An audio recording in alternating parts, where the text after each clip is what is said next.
Hello there friends, and today we're going to be discussing when is enough when it comes to property. What is the right number of properties to live a very financially free and independent life? When should you start cashing in your chips and enjoying things? And when is it time to be disciplined and resist the temptation of splurging on stuff when you don't need to and you need to get saving for deposits, etc. Now this is a question I have been asking myself a lot more recently. I've been in property for a long time, bought my first property when I was 18 years old, and when you're in your building phase, property is very capital intensive, so you're sort of always, every time you've got some money, you're trying to put it into property to then boost up your portfolio, boost up your wealth and your family's wealth. And you can get into a bit of a habit actually of just buying property after property, because that's what you do when you've got big chunks of money. You reinvest that and you want to employ that and put it to work for you, rather than it just sort of losing ground in the bank. But recently I have been thinking, property is very capital intensive, and when do you start enjoying that money and splurging, going on much better holidays and having a much better residential house that you live in, taking the car level up, that if you're a petrol head you want it sort of more like the supercars, etc. When do you do that?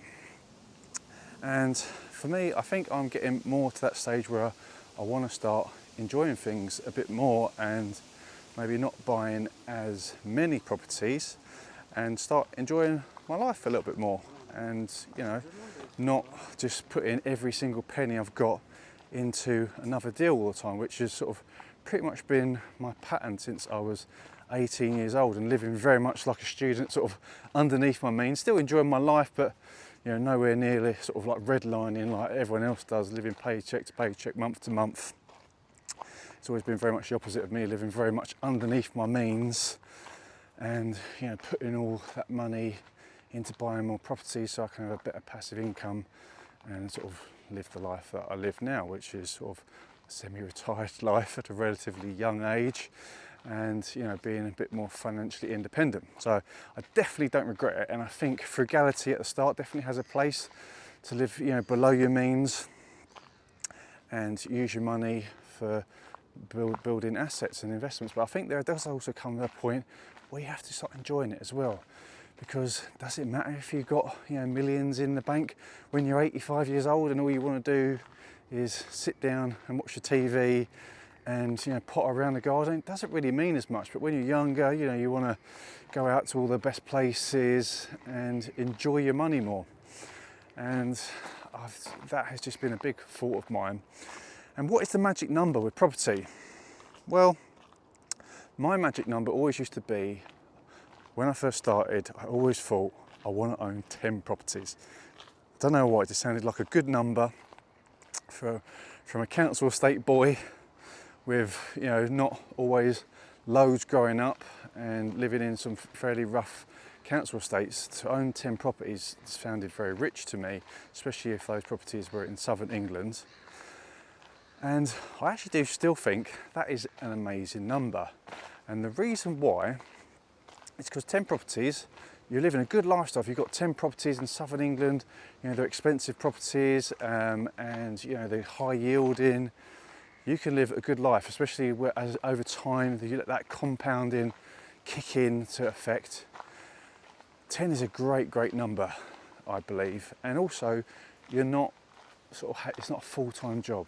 You can still have a full-time job and have 10 properties and not be absolutely killing yourself and having to employ loads of people, which is another very big element to property.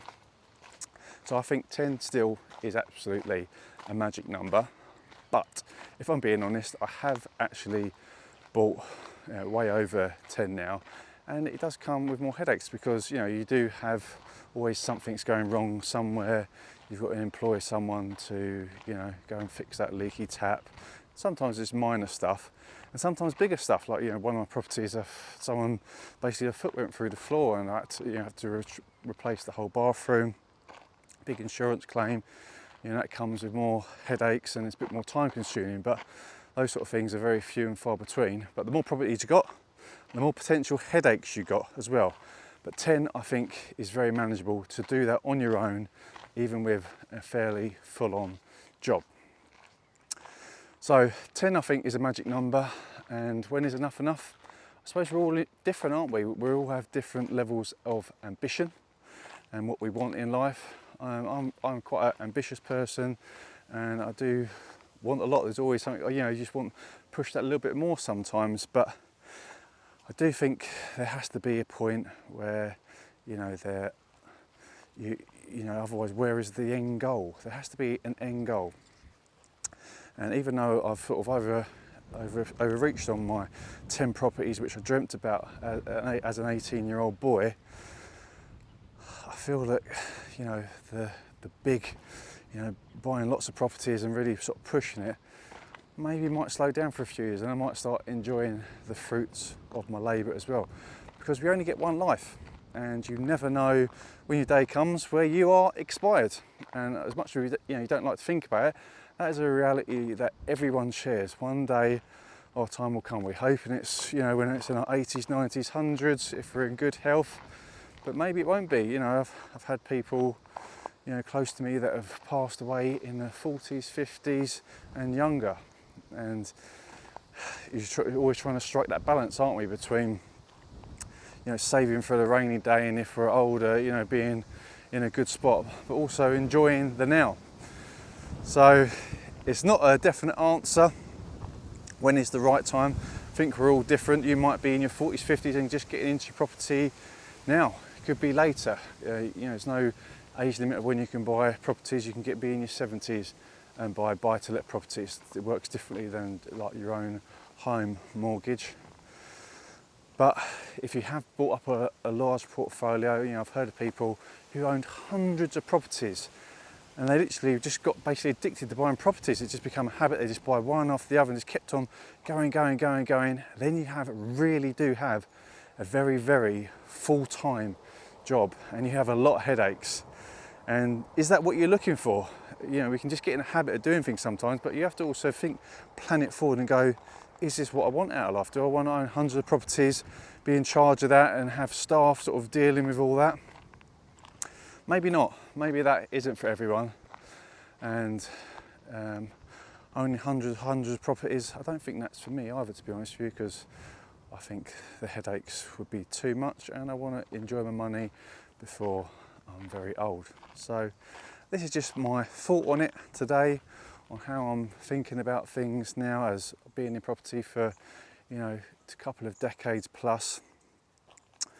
Where do I see the future? Who knows? But I also want to enjoy the moment and live in the moment, because tomorrow is never promised. Be happy, be positive, think about what you want for the future, and then you're much more likely to make it happen. Thank you for watching. Please like, subscribe and comment, as that really helps me, and we'll see you next week. Thanks for watching.